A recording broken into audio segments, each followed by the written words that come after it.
বিশ্ববিদ্যালয়ের ছাত্রদলকে সাধারণ শিক্ষার্থীদের সাথে 6টা ব্যারিকেড ভেঙ্গে টিএসসিতে পাঠানো হয়েছে। তখন আমাদের নির্দেশনা ছিল, আপনারা যারা দায়িত্বশীল জায়গায় আছেন, আপনাদের চেহারা যাতে মিডিয়াতে না আসে, তাহলে এই মাফিয়া সরকার এটাকে বিএনপি জামাতে ট্যাগ দিবে। কিন্তু আমরা কখনো ঘরে বসে থাকিনি। সেই 16 তারিখ জগন্নাথ বিশ্ববিদ্যালয়ে প্রথম গুলিবিদ্ধ হয়।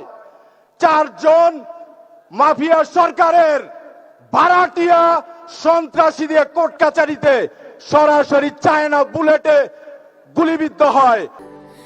স্যান্ডেলিনা সো, রূপচর্চায় আভিজাত্য। কবি নজরুলের সামনে 5 জন শহীদ হয়। 19 তারিখ এই গণহত্যাকে দেখে আমাদের বর্তমান প্রধানমন্ত্রী যখন সহ্য করতে পারলেন না, কারণ উনি তো জিয়াউর রহমানের সন্তান, উনি তো বেগম খালেদা জিয়ার সন্তান, যারা এই বাংলাদেশের জন্য নিজেদেরকে বিলিয়ে দিয়েছে। এই 19 তারিখে গণহত্যার বিপরীতে যে মহাসমাবেশ, যে সমাবেশ প্রেস ক্লাবে দেওয়া হলো, সেই সমাবেশে অংশগ্রহণ করতে গিয়ে আমি আমার বাম চোখে গুলিবিদ্ধ হই। তারপরে চিকিৎসার বিন্দুমাত্র সুযোগ পাইনি, কারণ আমি দায়িত্বশীল জায়গায় ছিলাম। 5 আগস্টের পরে আমাদের বর্তমান প্রধানমন্ত্রীর সাথে স্কাইপে করে আমি বাহিরে চিকিৎসা করছি। আমার এই বাম চোখটি এখনো দৃশ্য হারিয়েছি, চিকিৎসা করতেছি। আল্লাহ যদি সহায় হোক, আমি দেখতে পারি কিছুটা হয়তো।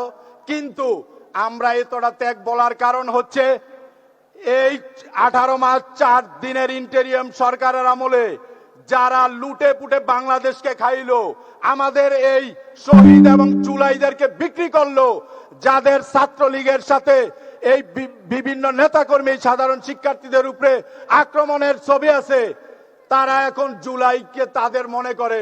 এই হাসনাত সার্জিসদের, যারা ছাত্রলীগ করেছে, ওই সময় যে সন্ত্রাসী কর্মকাণ্ড করেছে, তার দায় কি হাসনাত সার্জিসের নাই?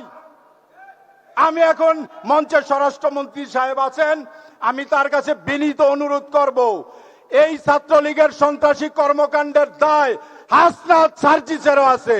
অথচ তারাই এই জুলাইকে বিক্রি করে 5 আগস্টের আগে 150 টাকার স্যান্ডেল পরা হাসনাত সার্জিসরা এখন কোটি টাকার গাড়ি নিয়ে ঘুরে।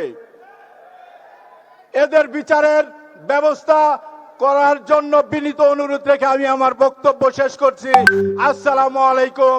বাংলাদেশ জিন্দাবাদ। শহীদ জিয়া অমর হোক, বেগম খালেদা জিয়া অমর হোক। তারুণ্যের অহংকার, সত্যিকারের স্বপ্নের বাংলাদেশ গড়ার কারিগর জনাব তারেক রহমান জিন্দাবাদ, জিন্দাবাদ, জিন্দাবাদ।